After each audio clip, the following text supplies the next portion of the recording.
뉴스픽스 구독자 여러분 안녕하세요. 마키아벨리입니다. 저는 마키아벨리를 진행하는 오창익이고요. 정치를 보는 눈 마키아벨리. 오늘도 최고의 전문가와 함께 한국 정치 그 깊은 속살까지 한번 파헤쳐 보겠습니다. 변희재 대표 나오셨습니다. 어서 오십시오. 네, 안녕하십니까. 네, 명절 잘 쓰셨고요. 예, 좀 계속 결혼 준비하느라고. 네. 결혼 준비도 명절 때는 약간 멈추는 거 아닙니까? 이제 결혼 준비를 하죠. 아, 뭘 합니까? 네, 양가 집안들 다니고. 인사도 해야 되고 또 추석 인사하고 별개로. 네네. 예. 새로운 식구들을 만나는 거죠. 그러니까 소개받고 뭐 처이모님 뭐 이런 분들도 만나야 그렇게 저는 되고. 뭐 많이는 안 만났는데 네. 어쨌든 뭐 새로운 사람 만난 건 맞죠. 네네. 하여튼 축하드립니다. 고생하셨겠습니다. 그러면 굉장히 자연스럽게 추석 민심을 살필 기회가 되잖아요. 아무래도 저는 좀 아닙니까? 가족끼리 뭐 얘기를 안 하기 때문에. 그래요. 예, 네. 예, 그래도 뭐 질문도 하고 그러지 않습니까? 변 대표님한테? 아니 이제 이 처가라 그러나요 이제? 네, 처가죠. 처가 쪽은 이제 좀 보수. 그러니까 윤석열 지지하는 보수다 보니까 네. 아예 얘기를 안 꺼내죠. 예. 그런데 윤석열 대통령을 찍은 사람들, 국민의 절반 정도 되는 분들이 요즘 윤석열 대통령을 옹호하거나 비호하는 발언을 안 하고 지금 변 대표님 말씀처럼 아예 말을 안 꺼내고 있다. 이건 맞는 얘기입니까? 그건 모르겠어요. 딴 쪽은 모르겠지만 제 네. 처가 쪽은 왜 그런지 모르겠는데 네. 하여튼 뭐 서로 가급적 정책이 안 꺼내니까 예. 제가 윤석열 퇴진한다는 거 뻔히 아는데 네. 윤석열 지지하는 거 뻔히 알고 뭐 어떻게 얘기를 하겠습니까? 그래요. 네. 그쪽은 관계없고 네. 이제 주로 저희 미디어치가 원래 태극기 운동할 때부터 대구에 이제 기반이 있었기 때문에 네. 대구 쪽 여론을 많이 청취하죠. 어떻습니까? 거기 전에 대구 쪽 노년층이 이제 윤석열 지지의 핵심 기반이니까. 그렇죠. 하여튼 굉장히 많이 동요를 해서 이탈도 하고 아까 우리 사회자님 말씀대로 윤석열 얘기를 안 한다거나 아니면 대놓고 잘못 찍었다 얘기한다거나 그 이탈하는 게 지금 여론조사 통계에 잡힐 정도니까. 네.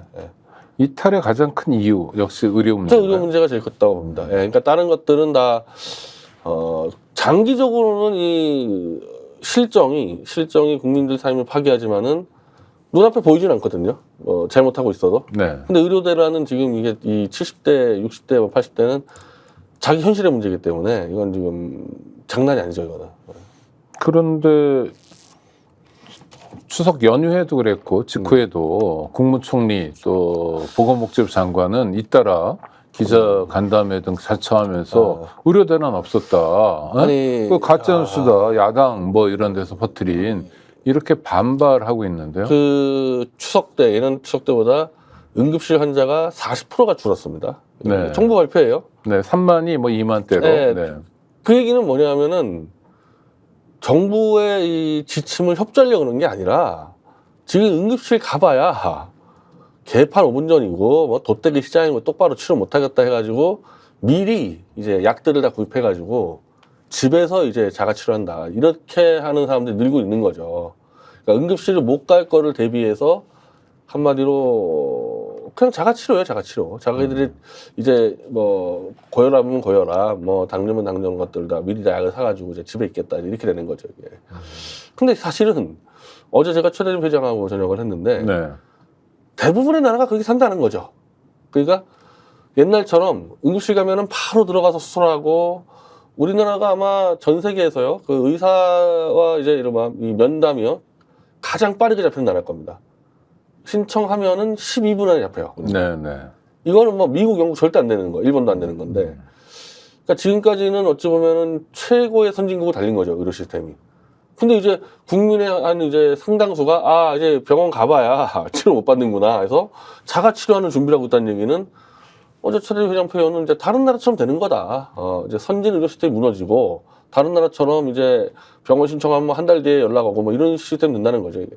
아니, 빨리빨리가 한국 문화라고들 얘기하고 빨리빨리가 좋은 점도 있고 나쁜 점도 있지만 특히 의료 현장에서 빨리빨리는 아픈 사람은 답답하거든요. 그리고 공포도 느끼기 때문에 한국이 상당히 잘한다라고 칭찬받았고 우리도 자부심이 있었던 거 그렇죠. 아닙니까? 그러니까 이 개인병원 시스템하고 종합병원 시스템이 잘 유기적으로 연결돼 있고 네. 거기에 물론 이제 전공이라는 약 4년, 5년을 거의 헌신하는, 사실 이 사람들의 이 헌신으로 버텼던 건데, 이 허리가 빠지면서 종합병원도 흔들리기 시작하면서 이제, 뭐, 예를 들면 유튜브 보시면요, 많이 나올 겁니다. 이 미국이나 이런 데서 한국에 놀러 왔다가 병원 가서 굉장히 놀라는 사람들이 많아요. 그렇죠. 유튜브에서. 네. 치과 특히. 네, 가면 치료해주니까. 네. 그래서 솔직히 지금 말씀드리면은 그 시대는 다시 못 올 것 같다. 그러면 안 되는 거잖아요. 아니, 그러니까 어찌 특정한 보면요. 정권이 5년짜리 정권이 그러니까 뭐 조금 잘못하는 정도가 아니라 시스템 자체를 붕괴시켜서 그 좋았던 시절은 다시 안 온다면 너무 끔찍한데요. 그러니까 사실 이렇게 생각하시면 되는데, 그럼 의료 시스템이 우리가 완벽하게 구축되고 있었냐? 그게 아니라 불안전했었거든요. 네. 그러니까 그렇게 신속한 서비스를 갈 수 있게 하기 위해서 아까 말한 대로 몇만 명의 전공의가 허리에서 갖다 받고 있었단 말입니다. 그러면은 이 중간 허리가 흩어지지 않게끔 이 사람들을 어떻게 좀 보호해주면서 뭐 이권을 좀 이런 논의가 갔어야 되거든요, 처음부터. 그러니까 의사들을 늘리기 전에 가장 중요한 그 논의가 들어갔어야 되는데, 그 논의를 빼고 의사들이 가는 바람에 이제 허리가 끊어진 상태니까 이걸 다시 복원하는 거는 뭐 저희로서 어려워 보입니다.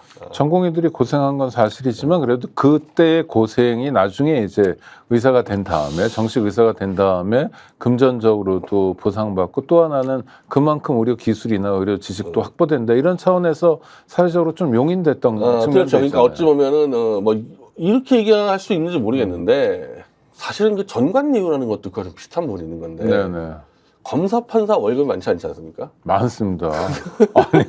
아니, 검사는 아니, 뭐, 제일 초임이 뭐 3급부터 시작해서요. 4급인가 시작해서 그렇긴 한데. 3급. 예, 네. 어쨌든 이 변호사에 비해서는 네. 많지가 않은데, 이 사람들이 한 20년 정도 이제 하고 와서 나와서 왕창 챙기는 게 정관예우 아니겠어요, 이게? 어찌 보면은 국가가 챙겨줘야 될 거를 좀 덜 받은 다음에 이걸 20년간 이제 한 다음에 나와서 왕창 뜯어먹는 게 이제 정관예우인데, 이 전공도 약간 그런 성격이 있었단 말이에요, 전공도. 어찌 보면은 국가가 보존해야 되는 걸 놔뒀다가 개인 병원 가서 이제 강작하는 게 있었는데, 그러니까 그 시스템이 불안전했다는 거죠. 네. 이게 언제든지 위험했었는데, 이걸 잘 가다듬어서 이 발전시켰어야 되는데, 이걸 그냥 통째로 끊었다는 겁니다. 통째로 끊어버렸어요. 이걸 병원 늘린다 하면서. 그러니까 이걸 다시 과거 시스템으로 못 돌아갈 거 아니겠어요. 네. 원래부터 불안했으니까. 그러면은 새로운 발전된 시스템으로 가야 되는데, 그러기에는 허리를 난도질을 내놔가지고 현재로서는 그 다른 나라들처럼 그냥 아까 말한 대로 뭐 신청하면 한 달 뒤에 치료받는다거나 뭐 이렇게 간다거나. 근데 어르신들 입장에서는요, 뭐 드시는 약들도 많잖아요. 나이 먹는다는 건 뭐 먹어야 될 약이 늘어나는 거다, 이런 말씀도 하시던데, 그러니까 주기적으로 병원 가서 자기 건강 상태도 진단받고, 물론 그건 이제 개인 병원들이겠지만요, 작은 병원들, 그리고 또 투약 뭐 처방전도 받고 이래야 되잖아요. 그러니까 병원이 굉장히 가까운 곳에 늘 있어야 되고. 그게 이제 한국의 개인 병원 시스템이죠. 네. 지금 사실은 자기 주위에 개인 병원이 없어가지고 문제되는 사람이 없을 겁니다. 네네. 이거 농촌도 마찬가지예요. 네. 다 들어가 있어요. 개인 병원. 그러니까 사실은 이제 우리나라가 뭐가 엄청하면은 개인 병원에서 치료가 안 돼가지고 상급 병원 넘겼을 때 상급 병원에서 고난이도 수술할 수 있는 의사가 없는 거예요. 사실 따지면. 네. 그게 문제인 건데, 그건 이제 한국의 이 의료 시스템이 모순점일 수가 있는 거죠. 그러니까 예를 들면 이렇게 설명하면 되는데, 최근에 제가 알고 있는 그 비뇨기과인데 전립선 암 전문의가 있어요. 의대 교수인데, 이분이 한 일주일에 수술을 한 5번 하는데, 네. 한 번 수술할 때마다 10시간씩 합니다. 아이고. 근데 그거 가지고 이제 수술 시간만 주당 50시간이라는 거예요. 50시간만. 네. 그럼 이제 이분이 교수니까 이제 강의료 하고 의대 교수 월급을 받아요. 한 1, 2억을 받고, 수술하는데 얼마 받냐 했더니 20만 원 받는데요. 수술하는 거는. 그럼 이제 그 병원, 대학 병원은 또 떼돈을 버냐? 이 여러 가지 보험료 통해 가지고 뭐 한 500에서 받는다 이러면은. 근데 이게 미국 가면 어떻게 되냐? 미국 가면은 이제 환자 입장에서 한 몇 억을 지출해야 되고, 그 의사는 한 번 수술할 때마다 몇 천만 원씩 번단 말이에요. 그러니까 사실은 어렵고 힘든 수술하는 쪽은 미국이 많은 거죠. 미국이. 그러니까 우리 같은 경우는 그걸 탁 틀어 막았기 때문에 의료보험으로 그런 수술하는 사람이 다 없어져가지고 이게 지금 이 무너진 판이었거든요. 자, 그러면 다시 다시 우리가 지금 과거 시점 돌아가는 거는 불가능하다 그러면은 지금 어떤 대안들 얘기하냐면은 이 정권에서는요. 재벌 자본을 가져오자. 재벌 자본 가져와서 소위 뭐 네. 의료 민영화라는 걸 전면적으로 모든 해보자. 걸 의료 네. 민영화하고요. 일단은 보험 자체가 문제인 거예요. 이쪽에서 볼 때는 보험도 전면 민영화 해가지고 이제 돈 많은 사람들이 더 빨리 이 좋은 수를 받게 하고 이제 시스템이 한국에서 원래는 그거 안 되는 겁니다. 근데 네. 지금 그렇게 바꾸는 거고 개인 병원 쓸어버린다. 이제 재벌은 그런 입장이에요. 이 큰 종합병 만들어서 원격 의료를 통해 가지고 뭐 노년층 다 봐줄 수 있다 원격 의료로. 그럼 개인 병원 다 박살 내버리겠다. 이렇게 되거든요. 그럼 나라 망하는 거 아닙니까? 어른 아니 이런 미국도 네. 이건 아니에요. 미국도 네. 이런 시스템 아닌데 실제로 사실은 십몇 년 동안에 삼성과 SK가 이걸 끊임없이 요구했습니다. 삼성, SK가. 삼성은 주로 이제 민영화 변호를 요구했고 SK는 이제 원격 의료 요구해가지고 의사들과 이 재벌 간에 엄청난 사투가 벌어져 왔었어요. 근데 이번에 도대체 이 정권은 어떻게 무슨 배짱으로 허리를 두동강 내버렸냐 했을 때 저는 배후에 재벌이 있다고 보는 겁니다. 일종의 음모론 같긴 한데 그냥 저건 음모야. 아이 그럴 리가 라고만 생각하기 어려운 징조들이 또 보입니다. 그러니까 음모를 떠나서 네. 일단 의료 시스템은 파괴됐어요. 그렇죠. 과거과는. 이거를 네. 다시 만드는 과정이 올바르게 만드는 건 너무 힘들고 오래 걸린다. 그러면은 그냥 삼성, SK가 몇 조 원 써가지고 우리가 살릴게. 이렇게 들어오면은 제가 말하는 시스템이 되는 거죠. 그리고 솔직히 돈 많은 사람들 입장에서는 나을 수도 있어요. 아니 돈 많은 사람 그렇죠. 나 자기가 무슨 암 수술 받는데 이게 얼마인지 가격이 궁금하지 않은 사람들 입장에서는 미국 시스템이 좋겠지만 아주 큰 부자를 제외한 거의 대부분의 국민들은 이제 의료 시스템이 이제 혜택을 지금처럼 혜택을 못 받는 거고. 아니 잘 사는 사람들 몇 천만 원짜리 수술은 아깝죠. 뭐 놀러 가는 것도 아니고 그러니까 아주 큰 부자 아니면. 국민 절대 다수는 힘들어지는 시스템인데요. 그렇죠. 예. 그래서 사실 그 시스템, 대한민국 의료 시스템은 그런 미국적 상업 시스템과는 다르게 걸어왔어요. 다르게. 네. 이게 왜 그렇게 됐는지 모르겠는데, 이제 박정희 때부터 시작해가지고 김대중 때까지 의료보험이 되기 시작하면서 그렇죠. 건강보험 체제를 전혀 굳건히 미국과는 지키면서 다른 한국만의 네. 시스템이 왔기 때문에 좀 대다수의 국민들이 저렴하고 빠르게 치료를 받는 대신에 다만 아까 그랬지만 정말 난이도 높은 수술을 하는 의사들은 많이 빠지고 있었다. 예. 보상이 없으니까. 근데 그거를 어떻게라도 전공의들과 이른바 전문의 교수들이 그냥 그걸로 버티고 있었거든요. 근데 이제는 더 이상 이 사람들은 야, 의사를 그냥 막 공장 가서 찍어내겠다는데 그렇게 할 바야 우리가 왜 이런 짓 해야 되냐. 우리도 그러면 내려가서 피부과 할게 이렇게 되었단 말입니다. 이거 그냥. 이제 현재 상태에서는 그 누구도 정말 고난이도 수술을 하겠다는 의사는 없어진 거죠, 지금. 네. 그럼 그거를 어떻게 다시 만들 거냐는 겁니다. 그러니까 재벌이 와가지고 야, 몇십억 줄게 너 이거 해. 이렇게 할 거냐. 또 다른 시스템을 구축할 거냐. 저는 참 비관적입니다. 이 부분에서는. 그러니까 지금의 응급실 대란, 의료 대란의 문제가 아니라 여기서 더 나빠지는 것에 대해서도 우리 경계하고 지켜봐야 되겠다. 어찌 보면 이제 미국보다 더 살벌해질 수 있죠. 네. 미국은 어쨌든 그런 상업 시스템을 이제 오랫동안 구축해 왔는데 네. 한국은 무너진 걸 다시 세울 때 만약에 삼성, SK가 양쪽에서 그냥 먹어치워버리면요, 이거 뭐 심각한 거죠. 그렇죠. 재벌 입장에서는 의료 산업이야말로 그냥 뽑아 먹겠다는 거예요. 그렇죠. 빨대 꽂아서 빨아먹는 것 같은 매출을 올릴 수 있는 구조니까요. 그러면 기술 개발도 안 하고. 이제 실제로 그쪽에서 이 사업 모델 얘기하는 게 뭐냐면 그냥 집에서 TV 보면서 그냥 의사들하고 이제 의사 사실 뭐 면담도 아니죠. 네. 그냥 자가 치료하는 거랑 똑같은 거예요. 자기가 이제 TV에다 대고 이 약 주세요, 저 약 주세요 그러면은 그 약이 편의점에 와 있어요. 그럼 받아가는 겁니다, 이제. 네. 그런 시스템 가는 거예요. 그렇게 됐을 때는 이제 우리가 그 병원이 개인 병원이 많은 장점 뭐냐면은 조금만 아파도 가라는 거 아니겠어요? 오다 가다가 이제 발견되는 거예요. 그러면 이제 상급비 올리지 않습니까? 근데 이제 병원도 없어질 뿐더러 개인 병원도 그냥 이제 집에서 계속 이제 네이버 지식인 치면서 자가 치료하게 되는 거죠. 그러면은 빨리 발견하면은 실수도 할 수 있는 것들이 이제 누적돼 가지고 터질 가능성이 상당히 높은 거죠. 그렇지만 재벌은 누적돼가 터질수록 돈은 많이 벌게 일단은 되고. 원격 네. 의료는 자기들 다 먹는 거고 네. 이 사람이 이제 암에 병 들어오면은 몇십억 그냥 해서 챙겨 먹는 거고 완전 쓸어 먹는 거죠, 재벌이. 그런 세상은 정말 막아야 될 것 같고 이게 정권의 문제는 아닌 것 같습니다. 예, 정권만의 문제가 아니라는 게 그 얘기예요. 네. 그러니까 이렇게 생각하면 도대체 윤석열 저거 뭐 믿고 이렇게까지 의료 시스템 파괴하느냐. 저는 재벌을 믿고 있을 거라고 보고요. 제가 여기서 가장 좋은 근거는 정규재 씨라고 있습니다. 네네. 보수에서 그래도 윤석열에 대해서 비판할 거 비판하는 발언만 하는 사람인데 기자 출신이죠. 친재벌이요. 한국경제 출신이고 정경련하고는 가깝기 때문에 이 사람은 친삼성 친재벌인데 이 사람이 유일하게 윤석열을 칭찬하는 게 의사들 때려 잡는 거예요. 이분은 그냥 얘기하면 재벌을 대변을 생각하면 되거든요. 정구재 씨가 계속 의사 때려 잡으라고 전 배후에 재벌이 있을 수밖에 없다고 보는 겁니다. 알겠습니다.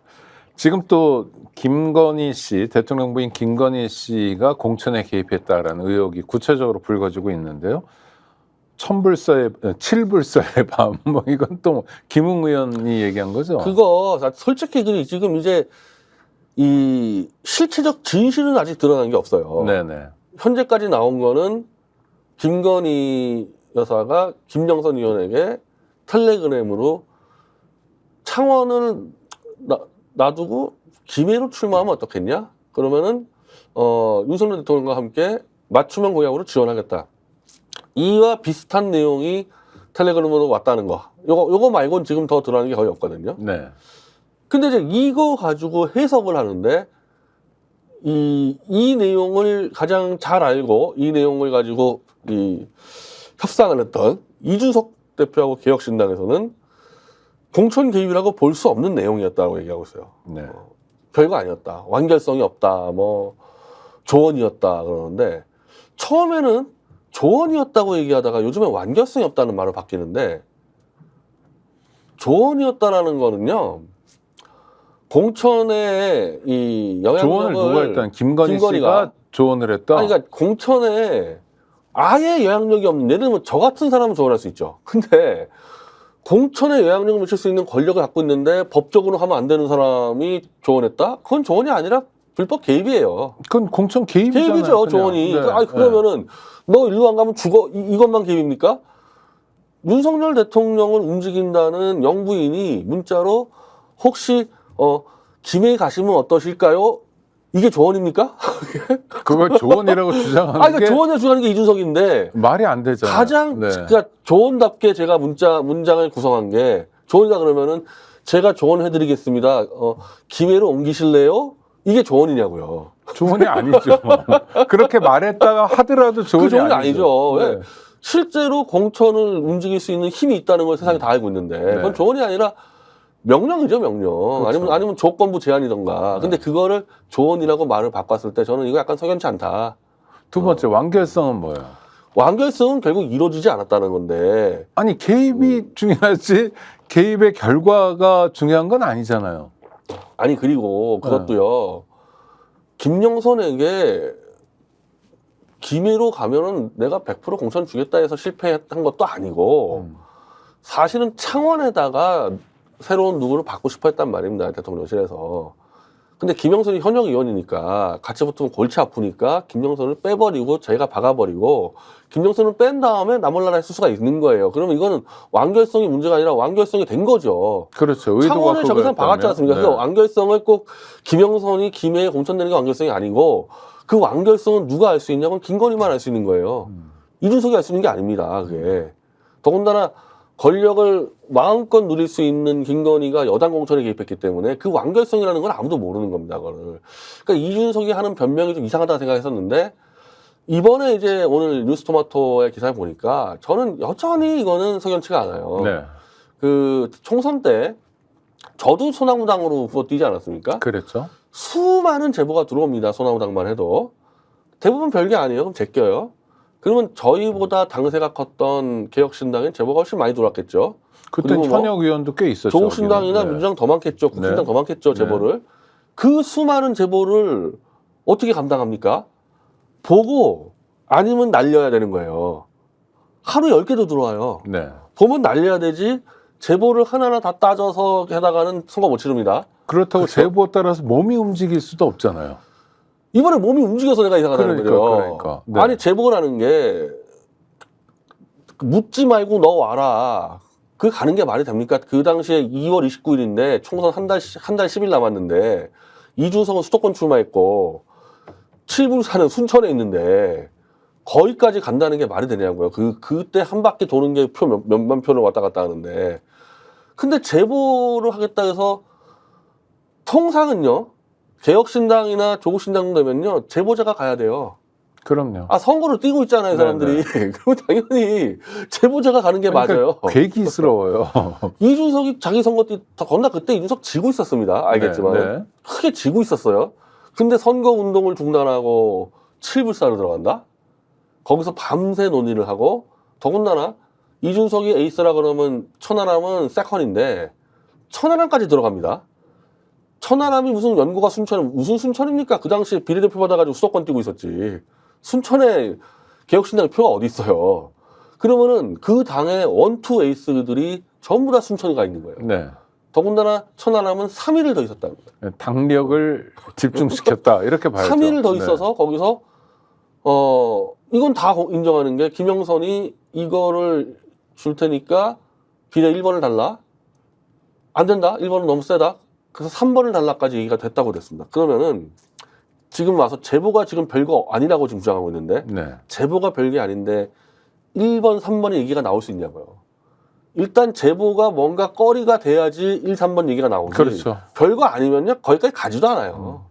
그리고 그건 당연히 뭔지 핵심 내용을 얘기하라 그러지 그거 뭣도 모르고 저기까지 갔다는 건 말이 안 되는 거고. 그렇지. 그러니까 일정하게 상황 자체, 기본 정보는 다 입력이 되고 이게 지금 당력을 집중시켜서 우리가 한번 승부를 봐야 될 거다 싶으니까 간 거잖아요. 더군다나 3월 1일 날 이제 윤석이 서울 올라와서 네. 주요 당직자한테 이거 상황을 설명합니다. 근데 당직자들은 이건 지금 김영남 전 의원이 밝힌 건데 거리가 안 된다는 얘기를 하지 않고 이 위험하다. 영부인 공천 개입을 가지고 승부를 걸고 그 사람을 비례 1번 주는 거 위험하다. 이게 김웅 전 의원이 이건 이해 유도죄 걸릴 수 있다. 그러니까 저도 이건 처음 알았는데 무슨 뭐 후보자 매수죄 이런 거 맞지만 이해 유도죄. 그러니까 이해관계를 들어주면서 이제 공천을 주는 건데 이 검찰 정권에서 잡힐 수가 있잖아요. 지금 네. 만약에 법으로. 그러니까 그 당시 개혁신당이 3월 1일 동안 당직자들 회의한 거는 위험하다는 거였다는 거예요. 위험하다. 별거 아니라가 아니라. 그리고 별게 아니면은 그 당은 이준석 사당 아닙니까? 그렇죠. 당직자한테 뭘 얘기합니까? 자기가 네. 그냥 킬 시키면 되는 거지. 이걸 김종인까지 가서. 그래서 3일 동안 천하람과 김영선은 7불사에서 기자회견문을 씁니다. 기자회견 발표해라. 이거는 이준석도 얘기한 건데 김영선이 앞장서라. 그래서 결국 김영선이 앞장서기로 된 것 같아요. 그래서 기자회견문을 작성을 하고 그걸 들고 김영선은 이제 서울 올라와서 김종인을 찾아가는 거예요. 네. 근데 김종인은 시종일관 반대했다는데 그 반대 이유가 별거 아니라서 반대한 게 아니라 표에 도움이 안 되고 위험하다는 얘기를 하잖아요. 이게 약간 뭔가 좀 꼼수 정치 같고 이 폭로 정치 같고 그런 불안감 있고 또 그리고 보복이 보복도 두려워. 위험하고 만약에 별게 아니면요 지금 이 과정이 2월 29일부터 3월 7일까지 갑니다. 네.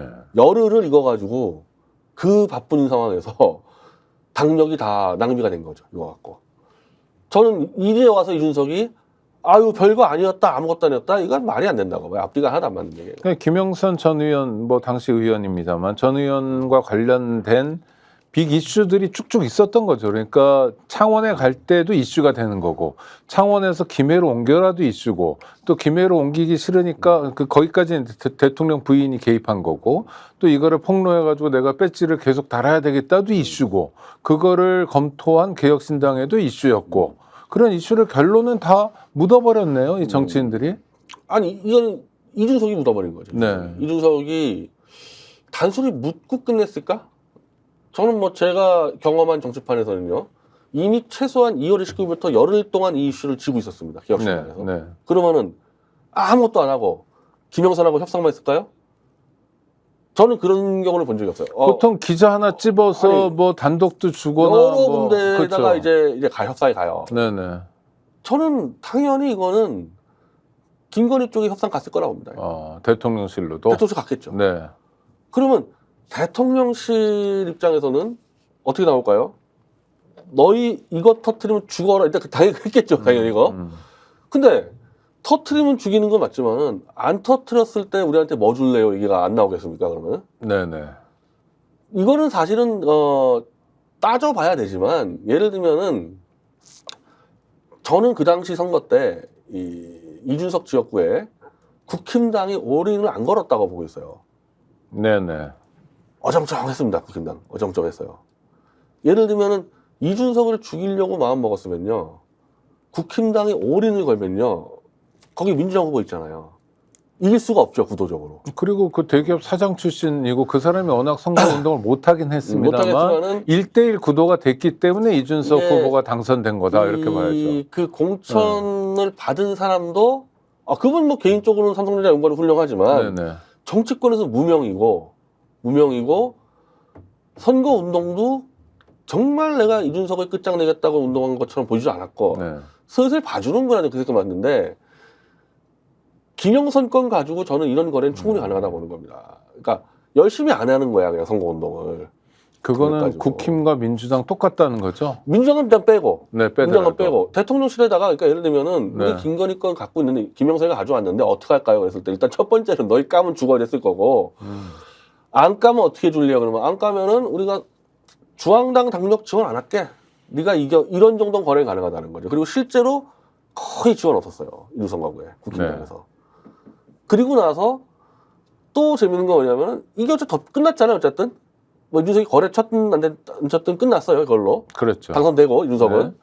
김영선만 이제 병신됐죠. 이거 분명히 대통령실 들어갔을 거 아니겠습니까? 김영선이가 이 김건희 치는 거 그거 팔러 왔는데 이준석이가 거절했다. 그럼 김영선이 이제 배반자로 찍혀 있지 않습니까? 이거 거의 김영선 죽는 판인데 이게 또 터져요. 이게 또 터집니다. 또 터지면서 이준석이 나와서 아까 얘기한 대로 조언이었을 뿐이라고 얘기하자마자 바로 이준석은 성상납 무고죄가 불기소가 됩니다. 아니 그 시차가 나는 게 아니. 시차가 제가 말한 시차 그대로예요. 김영선 께 터지자마자 네. 이준석이 조언이었을 뿐이다 하자마자 바로 그거 불기소 나와버렸어요. 네, 무혐의로 무혐의 처리되죠. 그럼 이준석은 이걸로 한 번 더 먹었을 수가 있는 거죠. 지금 어쨌든 이게 치고 나왔을 때 지금 이게 왜 막히고 있냐? 이준석이 끝까지 부인하고 있기 때문에 안 되는 거거든요. 그러니까 한마디로 이건 이준석이 이거 막아주는 거에 대해서는 대통령실에서는 보답을 해줘야 되는 겁니다. 이거는. 그러니까 이준석 의원은 야당이잖아요. 물론 이제 범여권이라고 표현하지만 야당이고 여태까지의 정치적 행태를 보면 이런 사안은 오히려 그 윤석열 정권을 정면으로 공격하고 정말 치열하게 싸울 만한 사안이잖아요. 그래서 나중에 정계 개편이 되면 내가 국민의힘으로 금이 환영하겠다 뭐 이럴 때 써먹는 카드로 쓸 수 있을 것 같은데 좀 의아하게 좀 뭐 이게 태도나 이런 게 좀 뭐 수동적이고 아주 능동적이진 않고 이런 면이 보여서 왜 그럴까 했는데 변 대표님의 음모론을 들으니까 거래를 설명이 되는 것 같아요. 네, 윤석열과 거래를 아주 세게 쳐서 이준석은 최대한의 효과를 얻었다고 봐야 되는 거죠. 아니 그러니까 음모예요. 네, 음모인데 성립이 되는 것 같아요 지금. 뭐 물론 그 깊은 속은 모르지만 우리가 이야기들이 맞는 것 같습니다. 그리고 이제 이 뉴스토마토 기자들 얘기는 이준석이 얘기를 떠들었다. 이준석이 떠들면서 이게 팔았다는 건데 어찌 보면 이제 하나의 이제 그 시나리오는 이준석이 이제 총선은 넘어갔지만은 그 성상납 그 문제는요. 그건 기소만 되면 끝장나는 사건입니다. 네네. 그 기소되면요. 거기 있는 그 일단 여자 끌려 나와야 돼요. 그렇죠. 거기 웨이터 네. 끌려 나와야 돼요. 이거 복잡해집니다. 이 사건은. 네. 그거는 무죄가 나와도요. 이거 보통 그 타격받는 게 아니에요. 그리고 뭐 정치인들이 재판받는 경우 왕왕 있지만 이건 재판 받는 게 좀 뭐랄까 더럽다고 그래야 될까? 그렇잖아요. 범죄 자체가. 이거는 정치자금법 위반보다 더 심각하죠. 그렇죠. 이건 네. 이미지 타격 크니까 네. 성상납 기소가 되면 이준석은 상당히 위험해지는 건데 그걸 사실은 이 경찰에서 이미 1년 반 전에 기소 의견을 송치한 거를 그냥 들고 있었습니다. 검찰이. 네. 들고 있다가 이 시점에서 무혐의를 해준 거 아니겠어요? 소위 검찰의 캐비넷 역할을 독특히 했다 이렇게 봐야 되네요. 그래서 그 전에 아마 협상이 끝냈을 가능성이 높고 또 하나는 김영선도 자기만 병신됐잖아요. 네. 자기의 정보 갖고 예를 들면 이준석은 해먹었다 치자 이거예요. 그럼 자기만 병신됐잖아요. 그럼 안 되지. 김영선도 나도 하나 해먹겠다 해가지고 김영선 쪽에서 풀었을 수도 있고. 그러니까 이준석 얘기는 이거예요. 김영선 캠프 내에서의 갈등 때문에 터졌다. 그러니까 명태균이라는 사람을 따라다니다가 김영선은 정치팀이 끝장났어요. 네. 공천 떨어진 정도가 아니라 이거는 뭐 그 사람들 말 들어보면은 김건희가 한번 도와줬다가 안 도와줬다 해가지고 그냥 바로 쳐버린 게 되기 때문에 잘못하면 배신자로 찍히지 않습니까? 그러니까 김영선도 이걸 가지고 뭔가 만들어내야지 그냥 이대로 당할 수는 없으니까 김영선 참모들이 만들었을 수 있죠, 이 사건은. 그래서 지금 그러면 이 사건 때 김영선, 명태균이 아주 강하게 부인하고 있잖아요. 문자 받은 적도 없다고. 네. 이거 갖고 대통령실에 들실 수 있죠. 근데 듣고 나니 좀 지저분해 보이는데. 자, 그럼 여당 대표인 한동훈 씨 반응이 없네요. 거기는 중요한 사건 때마다 반응이 없고 네. 반응이 나오면은 항상 하는 말이 있어요. 시스템으로 해결할 겁니다. 예. 반응 나오면은 네. 시스템으로 해결할 거라고요. 그러니까 매우 민감하고 중요한 정치 쟁점에서 한동훈의 자리는 없군요. 한 열흘 동안 얘기 안 하다가 네. 얘를 하다가 이제 열흘 정도 지나면은 뭐 시스템을 해결할 겁니다. 이게 나옵니다. 그러니까 저 사람 정치 리더가 아니죠. 아무 의미 없는 사람이죠. 점차 확인되는 것 같아요. 계속 그러니까 한동훈 개인에 대한 지지율도 쭉쭉 빠지는 거고, 그다음에 정치적 위상도 뭐 여당 대표이기 때문에 발언을 중개해주긴 하지만 정치적 위상도 좀 계속 떨어지는 것 같고요. 지금 국민의힘하고 개혁신당 합당 얘기가 이제 나오기 시작합니다. 아, 그렇습니까? 네, 네. 그렇게 되면요, 전당대회를 어떻게 치느냐에 다르지만은 사실상 아마 흡수 합당으로 가더라도, 합당하더라도 이 상황에 따라서 다시 지도부를 뽑을 수가 있어요. 네. 더 좋은 방법은 양당이 해체하고 새로운 제3신당 만들어버리면요, 그럼 무조건 지도부 뽑아야 되고. 그러니까 이준석 개혁신당으로 합당하면서 한동훈은 날려버릴 수가 있는 거거든요. 제3지대에 정당을 새로 만든다. 이쪽 저쪽이 그게 근데 함께 이제 들어가서. 이 수법들이 사실상 개혁신당과 국힘당 합당하면 국힘당이 흡수합당하는 건데 그렇죠. 형식이 그렇게 안 잡는 경우가 허다하죠. 마치 제3신당 창당처럼 위장을 하면은 아마 그 컴매시 효과도 있고, 그리고 네. 또 하나는 이 한동훈 지도부를 날릴 수 있잖아요. 지금 그 작업을 하고 있다고. 그럼 윤석열 대통령이 이준석 대표를 쫓아냈잖아요. 맞죠? OX 맞죠? 그리고 한동훈 법무부 장관을 비대위원장 보냈다가 하여튼 지금 당대표까지 시킨 것도 맞잖아요. 자기 손으로 또 한동훈을 내보내고 이준석을 불러와서 당대표를 다시 시킨다? 이준석을 시키진 않겠죠. 이준석 시키진 않겠죠. 합당만 해주고 아마 당대표는 이제 자기 쪽에서 시키려고 그러겠죠. 정치가 좀 하여튼 뭐 지저분하네요. 이건으로 정기 개편으로 갈 수도 있다는 겁니다. 그렇군요. 그리고 저기 뭐 이낙연 쪽 사람도 있지 않습니까? 네네. 이낙연 쪽 사람. 뭐 예비군 같은 존재긴 하지만 그래도 사람들은 있죠. 저는 사실은 그 제3당의 당대표로 순전 이낙연 씨가 가장 유력하다고 저는 보는 입장인데. 충분히 걸고 남은 사람이죠. 그렇습니까? 근데 이낙연 전 총리는 또 전 대표는 호남 사람이고 호남 지지 기반이기 때문에 국민의힘 그러니까 더- 쪽하고 같이 하면 더 효과가 있죠. 그러니까. 쓸모는 네. 있다. 더 몸값은 있다. 자기 혼자. 네. 더 효과가 있죠. 그러니까. 이 와중에 체코에 갔습니다. 대통령 부부는요. 네. 근데 김건희 여사는 지난번에 이 디올백 문제 끝나면서 이제 내 세상이 열렸다 해가지고 뭐 마포 그랬죠. 대교 가서 아예 뭐 거의 막 훈시하더만 훈시를. 네. 그리고 이제 추석 연휴 때도 온갖 것 다니면서 했는데 도이치모터스 2심 재판에서 그냥 한 대 맞았잖아요. 그리고 이제 이 뉴스토마토 사건 맞아가지고 지금 앞길이 또 막혔는데 지금 김건희 여사는 이제는 후퇴는 안 할 겁니다. 지난번에는 잠시 잠적한 적 있었잖아요. 그렇죠. 뭐 선거 때도 총선 때. 그렇고, 네. 지금 잠적하면 이제 끝난다 보기 때문에 그냥 정면 돌파할 거예요. 표정 관리만 하고 계속 자기 일을 한다. 그대로 밀어붙이겠죠. 예. 그러면은 점차 뭐랄까 이렇게 정권의 운명을 놓은 싸움이 계속 될 것 같은 느낌이네요. 그러니까 아니 싸움이라는 게 한쪽이 아예 눈에 안 띄거나 그렇죠? 총선 때처럼 그럼 의제가 되지 않고 국민적으로 뭐 대통령 부인에 대한 미움이나 뭐 혐오 같은 것도 찾아보기가 어려워질 텐데 뭐 자기 입장을 포기하지 않으면 후퇴를 안 하니까 네.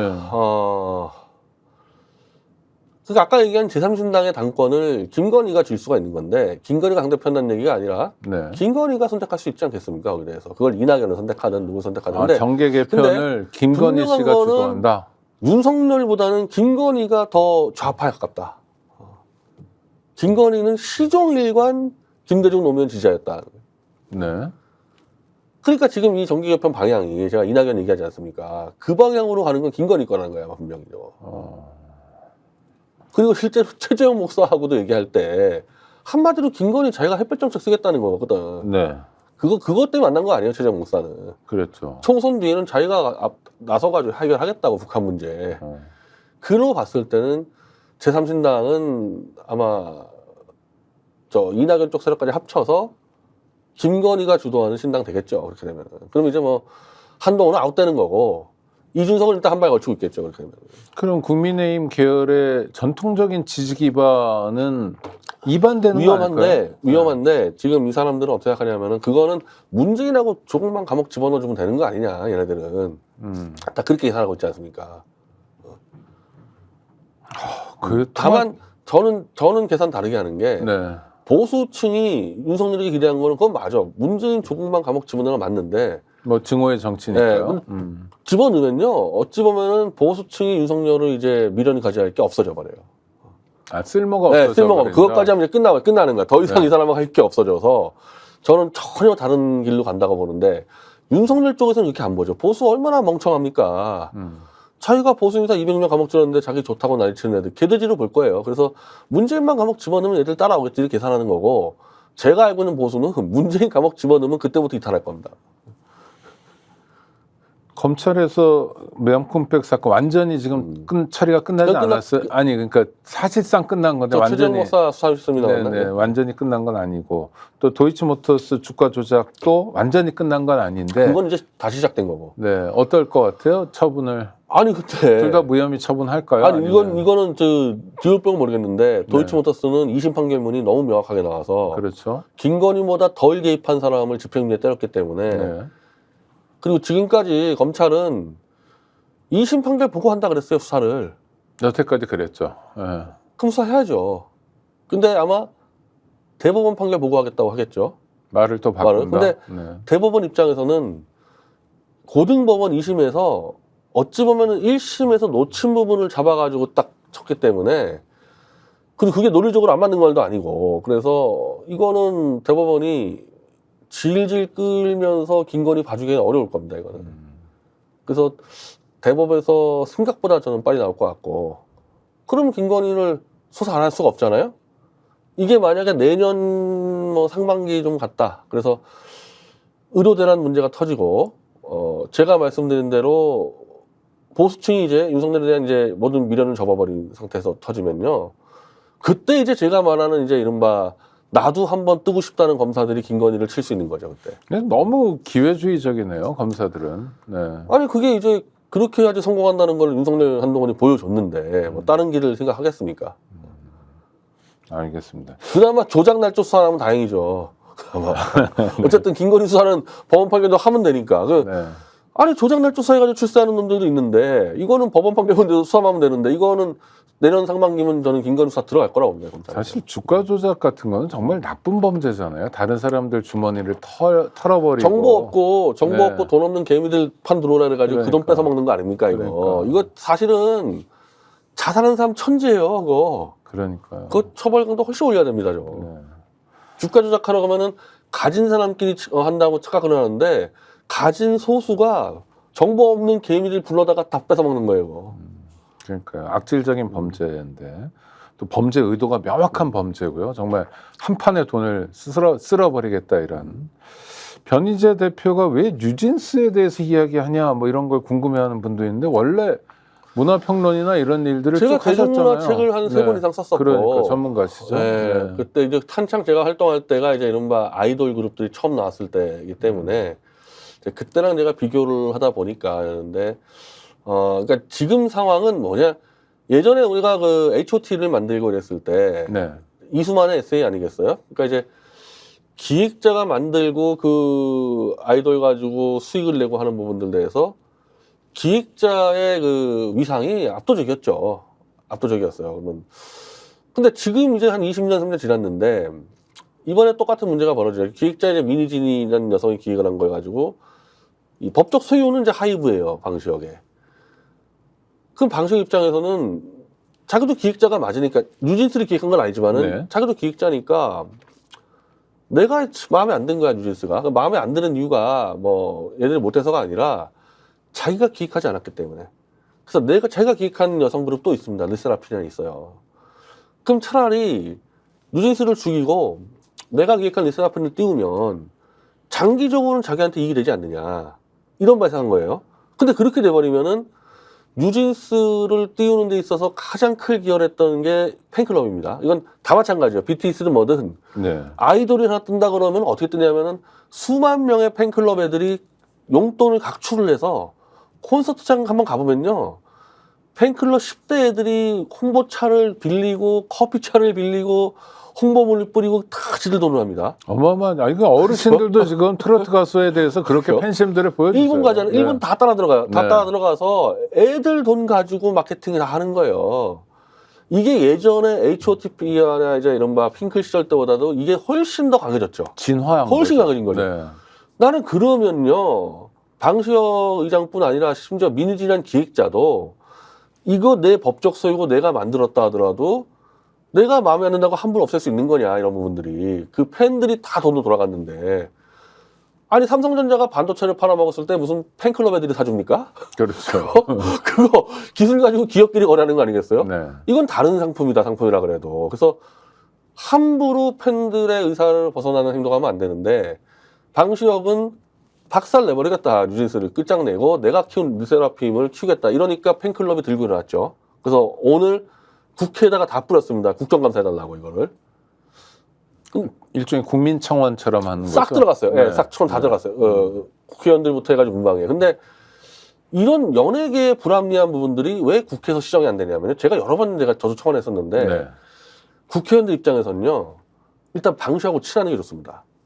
방시하고 친하면은 자기들 무슨 행사할 때 연예인 하나 보내주는 게 훨씬 큰 이익이죠.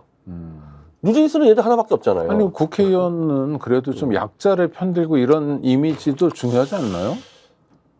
근데 지금 예를 들어 같은 배드민턴 협회랑 안세영 선수가 이렇게 뭐 갈등이다 그러면 안세영 선수를 편들고 뭐 이런 게 아니 근데 안세영은 네. 안세영이나 예를 들면 뉴진스는 스타급이잖아요. 네. 그거는 계산이 돌아갈 수 있는데 네. 문제는 방시혁이라는 그 사단에 수많은 스타가 있잖아요. 아, 배드민턴 협회랑 배드민턴 다르군요. 레벨이 다르군요. 그러니까 네. 연예 기획사 문제를 제가 10년 전부터 많이 얘기를 했는데 어떤 국회의원도 안 움직여요. 아, 일단 지난번에 윤석열이 SM이든 보세요. 뭐 JYP든 지난번에 스카우트 그거 아. 그 새만금에다 깔아가지고 네네. 전 세계 망신당할 때 누가 수습했습니까 그거? 방시혁 의장이 들어와가지고 뉴진스 투입하고 아이돌 투입해서 수습했잖아요. 그런 힘들이 있으니까 웬만하면 정치인들은 연예 기획사하고는 충돌 안 하려는 거죠. 그리고 실제로 그런 식으로 많이 엮여 있고 이런 부분들이. 아무리 장사지만 견제받지 않는 권력은 좀 위험할 수도 저는 있는데요. 연예 기획사가 그렇다고 봐요. 네. 이게 정치권이 검사를 못하고 이제 언론도 견제 못하고 있는데 물론 그 회사의 최고 히트 아이돌과 이 기획사가 싸운 사례가 없어요. 이런 사례가 좀. 그렇죠. 네. 뭐 비극끼리 싸운 적이 있는데 이런 경우는 알아서 타협을 하거든요. 그러니까 방시혁이라는 사람의 워낙 캐릭터가 이상해서 내가 제왕이 될 거니까 얘들을 죽이겠다 나온 문제란 말이에요. 그래서 방시혁 의장하고 개인적으로는 아세요? 저는 본 적 한 번도 없는데 그래요? 한 10몇 년 전에 서로 글로 싸운 적은 있었는데 네네. 뭐 그때도 좀 이상하죠. 뭐 저희가 미학과 선배라 그러는데 저는 미학과 때 본 적이 없거든요. 근데 뭐 서로 부끄러운 근데 학력 위조를 한 건 아니잖아요. 아니 미학과들은 있는 걸 알았어요. 근데 네네. 본 적이 없어요. 본 적이 없어. 관계가 없다. 네, 이런 관계가 없는 거죠. 사람인데 네. 뭐 그때부터 뭐 사이가 안 좋았었는데 2009년도부터 그러면은 이 문제에 대해서 국회는 해결 못합니다. 이거 제가 볼 때 국회 암만 갖다 도 해결 못할 거예요. 그럼 누가 해결하느냐? 하이브 주식이 지금 8개월째 30%가 빠졌습니다. 네. 그러니까 뉴진스라는 아티스트가 있고 팬클럽이 있는데 여기서 또 한 명의 이 피해자가 누구냐? 주주예요, 주주. 그러니까 지금까지 연예기획사들은 막 코스닥에 등록해가지고 우회 상장하고 돈 넣고 돈 먹기 주가 조작 엄청 많이 해먹었거든요. 네. 근데 그 과정에서 그러면은 주주에 대한 권리라든지 이런 거를 마인드가 있었냐 지금까지 이 사람들이 지금 하는 짓을 보면은 주식회사를 경영할 수 있는 마인드가 없었다는 거죠. 이 연예계에 있는 사람들이 내가 뉴진스 소유자야 내가 없애버려. 근데 뉴진스가 그 하이브에 있는 자산 가치의 거의 전부인데 BTS가 지금 활동 안 하잖아요. 네. 근데 뉴진스를 죽였어. 이러니까 주가가 30% 하락하니까 그 하이브에 투자한 사람들은 1억 투자하면 지금 3천만 원 날려버린 거거든요. 이제 조만간에 주주들이 들고 일어날 겁니다, 아마. 그래서 저는 이번 사건이 대한민국 연예계 시스템의 아이돌 그룹을 이제 이 산업화하는 과정에서 팬클럽 문제, 주주 문제, 그래서 산업을 선진화시키는데 아마 가장 좋은 사례가 될 것 같아요. 여태까지는 연예 산업이 일종의 황제 경영이었다 이렇게 보시는군요. 예전에 일인 재벌 정치로. 총수보다 더한 정도의 황제 경영하고 네. 아까 말한 대로 언론이나 이 국회도 견제 못했었는데 팬클럽과 주주가 견제해서 합리화 시스템이 가는데 지금 사실은 미국이 그렇게 해요. 그래서 미국에서는 방시업 같은 존재가 없습니다. 미국에. 네. 미국에 거대 엔터사가 있다 하더라도요. 막 예를 들면 우리가 테일러 스위프트라고 엄청난 여가수 있지 않습니까? 그런 여가수도 안에 있고 아이돌도 있고 포크도 있고 다양성 해가지고 각자 경영하는 겁니다. 누구 하나가 그냥 나와가지고 정리하는 게 없거든요. 그러니까 한국도 이제 그런 식으로 가야 되겠죠. 예전에 현대그룹의 정주영 회장을 왕회장이라고 많이 불렀는데, 그러니까 정말 황제 같은 왕 같은 경영을 했다라는 건데, 지금 하이브나 뭐 이런 대형 연예기획사가 그런 모습이 근데 있군요. 지금 웃긴 게 하이브라는 회사를 만들면서 주식을 확 튀겼던 이유가 뭐냐면은 네. 미국처럼 하겠다 그랬어요. 그래서 이게 디비전을 짭니다. 그러면 이쪽에서는 이제 뉴진스를 만들어요. 그러면 딴 쪽에서는 걸그룹을 만들면 안 되고 다른 걸 만들고 있었어야 되는데 미국처럼 그렇죠. 하면 네, 뭐 BTS 같은 다른 걸 만들어야 네, 되는데 뉴진스가 잘 나가니까 베껴가지고 똑같은 여자 아이돌을 만들어버린 거예요. 그러니까 이게 옛날 잘못된 한국 재벌 방식이라는 겁니다. 디비전 나눴으면 각자 다양성을 존중해줘야 되는데 그게 없어요. 잘 나가는 거 하나 다 베껴가지고 뺏어 먹고 없애고 완전히 옛날 재벌처럼 가고 있다는 거죠. 그래서 삼성도 자동차 사업에 뛰어들고 이런 식. 네. 예를 들면요. 삼성도 디비전으로 나누는데 네. 삼성 똑같습니다. 한쪽이 잘 나가잖아요. 그러면은 그 잘 나가는 거를 피해서 다른 쪽을 돌파해줘야 되는데 잘 나가면은 요거를 딴 디비에서 베껴가지고 뺏어 먹습니다. 근시안적이라는 거죠. 그렇게 하는 그 네. 수법을 그대로 하이브가 해가지고 이제 이런 과거의 이제 잘못된 이 산업 행태를 엔터에서도 이제 바뀌어야 되는 거죠. 근데 방시혁 의장도 나름대로 성공한 사람이고, 그리고 나름대로 뭐 고집도 있을 텐데 지금 도전에 굴복할까요? 아니면 뻣뻣해? 아니 그러니까 제가 이제 네. 이 하이브의 방시혁 의장이나 이 방시혁 의장 측근들 보면은 전부 다 게임 업체에서 넘어 들어왔는데, 그러니까 한마디로 정상적인 주식회사를 경영할 수 있는 마인드가 안 되는 사람들이죠. 네. 딱 머릿속에 이 회사는 내 개인 사업이 아니라 주주도 있고 뉴진스 같은 애들 지금 3년 동안 활동 못하면 끝나는 겁니다. 아이돌이기 때문에. 그렇죠. 네. 그럼 걔네 인생도 머릿속에 봐둬야 되고 걔네 어머니도 막 봐주고 해야 하고 팬클럽 딱 보여야 되는데 그런 훈련이 한 번도 안 된 경우들인 거죠. 그래서 지금 이 상황을 적응을 못하고 끊임없이 뉴진스 죽이만 하고 있는 겁니다. 사람들은. 대형 기획사에도 소위 말하는 인문학적 성찰이 필요한 그러니까 대목이네요. 최소한 주식회사 경영 마인드. 근데 사실 주식회사 경영 마인드가 민주주의 운영 방식과 비슷해요. 네. 그 1주당 그 1권리고 민주주의 정치는 1인당 1권리 차이이기 때문에 민주주의 운영 원리하고 똑같은데 그 훈련이 안 된 사람들은 이제 이번 기회에 다 퇴출시켜야 되는 거죠. 네. 알겠습니다. 장기적으로 우리 연예 산업도 재편되는 하나의 기회가 됐으면 좋겠다 이런 바람 들어봤고요. 구독자 여러분 함께 해주셔서 감사합니다. 우리 결혼도 며칠 안 남았는데 네, 함께 다음 해주셔서 주에 이제 금요일 날 녹화를 하면은 네. 제가 이제 토요일 날 다음 토요일 전화니까 제가 신혼여행을 갔다 올 때 동안은 좀 잠시 좀 쉬게 될 것 같습니다. 신혼여행은 멀리 가시나요? 아니요, 요 동네 다니는데, 네. 또 다니는데, 여러 사람들 만나, 신혼여행 핑계 대고, 여러 이제 좀 도와주는 사람들 인사 다니고 하려고요. 신혼여행 핑계대고 윤석열 퇴진 투쟁을 네, 좀 전국적으로 조직도 좀 이제 좀, 네. 한번 좀 점검도 해보고. 네. 그럼. 하여튼 좋은 시간 보내시기 바랍니다. 구독자 여러분 함께 해주셔서 감사합니다. 감사합니다.